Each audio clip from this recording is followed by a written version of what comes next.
In order for Israel to succeed the United States as a ruling state in the world, not only must the US economy collapse and the US dollar collapse, and when the US dollar collapses, it brings down the whole world of paper money with it. And if you don't believe me, just wait. Just wait. Not only must the United States collapse its economy and its money, but in addition, Israel has to wage a big war, which even non-Muslim political analysts are now anticipating. A big war. Even Jews now within Israel, I'm getting emails, even Jews within Israel, Jewish academics who are in opposition to the Sharon government, they are now understanding that there's something big about to happen. And they're warning the world about it. Of course, it's too late now. Israel has to wage this big war, which is already planned long ago. And the territory of the state of Israel will dramatically expand. And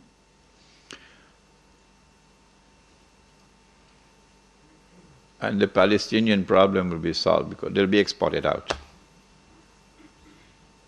That is the massive human rights crime that the Israeli academics are now anticipating and warning the world about. But in addition, in order for Israel to become the ruling state in the world, not only must she take control of all of this territory, she must also control the oil of the Middle East. Saudi oil, Iraqi oil, Kuwaiti oil, Gulf oil. But I don't see Israel taking Iranian oil. No. And you'd want to ask me why. Yes, you'd want to ask me why. In the question and answer session, not now. I don't see Israel touching the Iranian oil.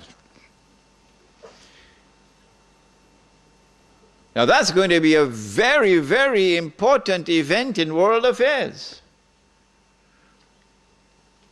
If Israel takes control of this oil, Israel will have her hands on the throat of the world. Not so much Britain and the United States, because Britain has North Sea oil. The United States has a lot of oil, sufficient to meet its domestic consumption. And so who is going to have Israel at their throats? The answer, Europe, Japan, and the rest of the world dependent upon Middle East oil, but particularly Europe and Japan. Which is why at this moment you will notice a lot of strange noises coming out of Europe in hostility to the United States. Because the Europeans are beginning to open their eyes and now beginning to slowly understand what we knew all along. Yes. But Israel has a PhD in deception. Because it's Dajjal at the back of this, the mastermind. And Israel would not want to wage a big war and appear to the world naked, clearly, as an aggressor. No, that's not deception. Israel has to wage her big war and make it appear as though she was only defending herself. The only Muslim I know of who has had the capacity to be able to penetrate the deception that has been going on all these years, the only one I know of, was a man who never went to Al-Azhar University. Now, he wasn't a Sheikh. His name was Malcolm X. He's the only man I know of who had that eyes wish to see and could clearly recognize the strategy and the deception. Read Malcolm X. How is Israel going to launch this big war and yet get away from being perceived by the whole of humanity as the aggressor, blatant aggression. You have to come with a good strategy. The strategy is this. Ariel Sharon goes into Masjid al-Aqsa with 1,000 Israeli military with him, with their shoes on, with the full knowledge that this calculated act of extreme provocation must have a response, a fiery response. And as the flames of the new intifada emerge, you must keep it burning by committing upon the Palestinian people more and more atrocities that drive them into a greater and greater rage. This is planning. This is strategy. This is not happening by accident. As Israel unleashes this barbaric oppression upon the Palestinian people,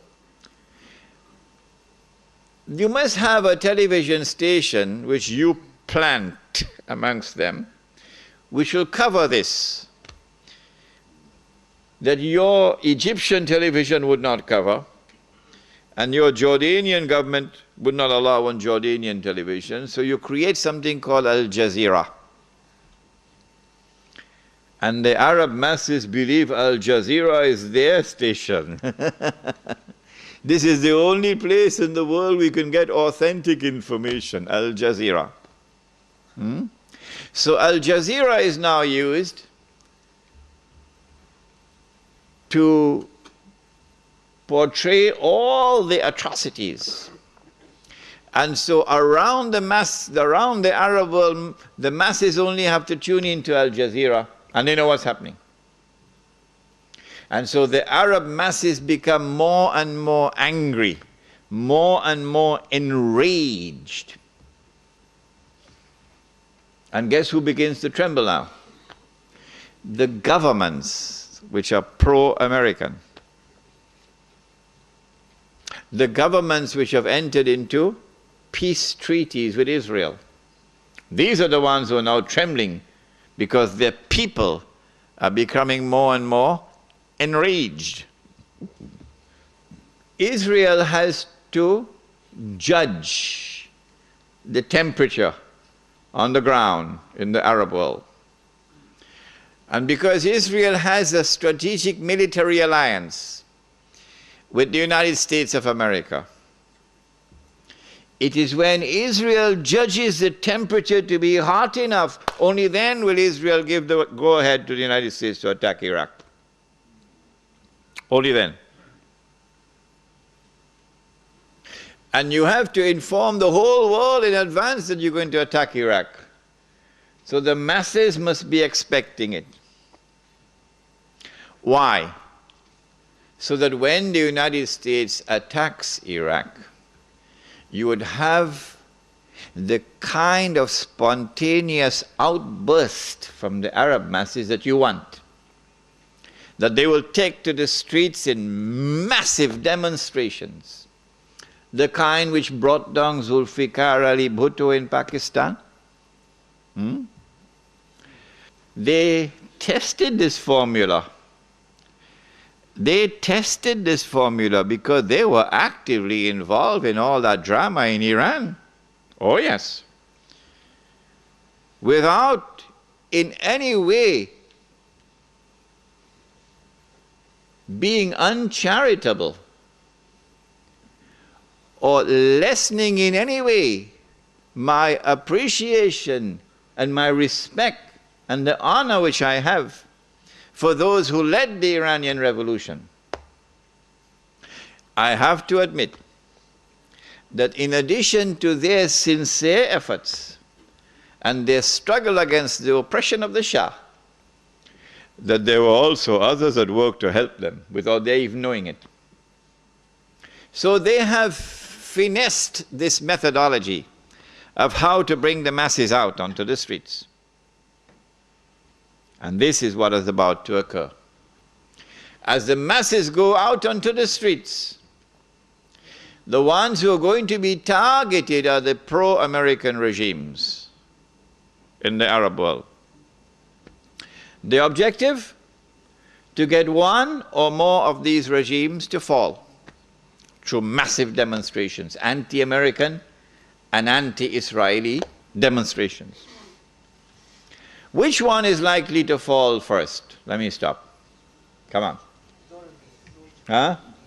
Jordan is correct. Jordan is correct. Which is why Abdullah has his bags packed already.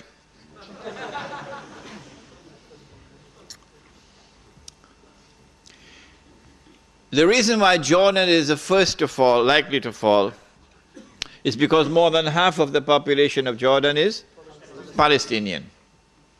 And because Jordan shares a border with Israel. If the Jordanian government falls, in consequence of the attack on Iraq, and the Jordanian government, or shall I call it the Anglo-Jordanian government, is now replaced by an anti-American, anti-Israeli, and best of all, a government declaring itself to be Islamic. If that happens, and the Jews are going to be praying for that to happen, then you will see television really coming of age for the second time. The first time was September 11th. Television will now get to work around the world, CNN leading the pack, and the media around the world will now be used to portray an impending scenario in which, like the domino effect, governments around the world of Islam, they will claim, are now going to fall. And the world of Islam is rising up now. And one-eyed Muslims, of course, are going to believe it. The world of Islam is now going to rise up, and all these governments are going to be swept away. And authentic governments representing the Muslim masses will now emerge. And therefore the Jews are going to have their throats cut. This is going to be the most dangerous moment in the entire life of the world of Jews. The media will portray it. If we don't do something, we will all be slaughtered by these Muslim fanatics. Yeah? I tell you, this will be drama worthy of Hollywood when it comes. Huh? They must be hating me now for revealing their secrets. It is in this scenario that Israel will say, we have to do something. If we just sit here and do nothing, the state of Israel will be destroyed and the Jews will all be slaughtered. What can we do? They call it a preemptive strike. A preemptive strike. But it won't be a preemptive strike. It will be the most dazzling display of the magnificent application of state-of-the-art military technology that will leave even Uncle Sam in the backyard. A war like Uncle Sam has never seen and could never wage. That is what Israel is going to wage. Do they have the technology? I believe they have technology that even Uncle Sam doesn't have. It will be a lightning strike. Israel has to put on this magnificent display of military power and state-of-the-art technology beyond anything else that the world has ever known, in order for Israel to impress upon mankind the validity of its credentials that is now going to become the new ruling state in the world.